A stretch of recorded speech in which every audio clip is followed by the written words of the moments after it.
Vous avez vu dans le jardin du musée du Quai Branly, il y a pas mal d'herbes, pas mal de graminées. Les graminées, c'est les graminées ou les poacées. Poacées ou graminées. Maintenant, on devrait dire poacées.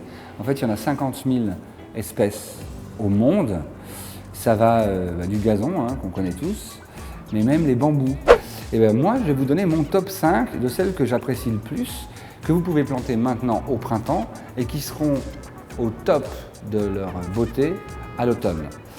Et alors un conseil, gardez-les en hiver les graminées, parce que de toute façon elles vont devenir jaunes comme de la paille, bien évidemment, et l'hiver ça donne vraiment de la couleur au jardin.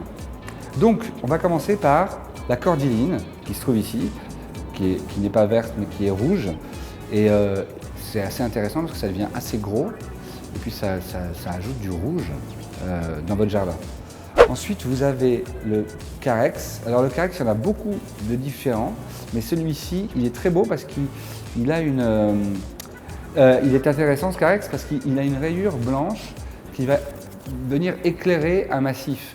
Et évidemment, quand vous mettez des graminées dans votre jardin, mettez-en beaucoup pour que ça fasse foisonnant et que ça fasse comme un esprit. Comme ce que vous avez pu voir ici avec les euphorbes ou avec les miscanthus, etc. Et d'ailleurs, justement, en parlant de miscanthus, en voilà un aussi que je trouve très joli, qui est pareil, avec un petit liseré jaune. On n'aimait pas les variétés panachées, et c'est vrai, moi le premier.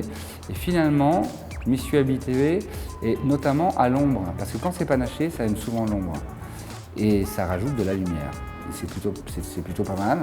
La stipa, voilà, là elle va commencer à fleurir, on voit les inflorescences.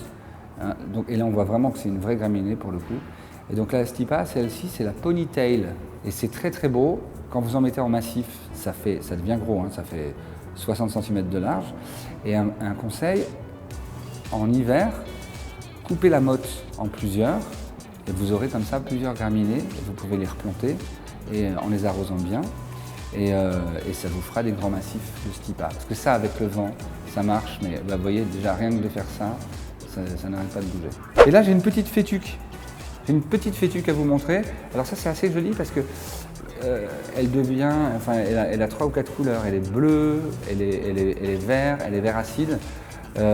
C'est pareil, ça devient une espèce de grosse touffe qui va à peu près faire 60 cm de diamètre.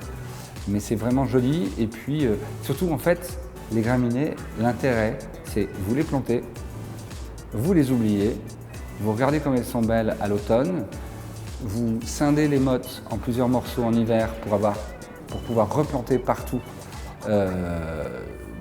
d'autres graminées.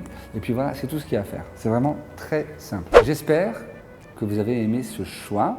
Et si vous connaissez d'autres graminées, et Dieu sait qu'il y en a, puisqu'il y en a au moins 50 000, proposez-les-moi dans vos commentaires. Au revoir et à bientôt avec une nouvelle sélection de mes 5 pièces préférées.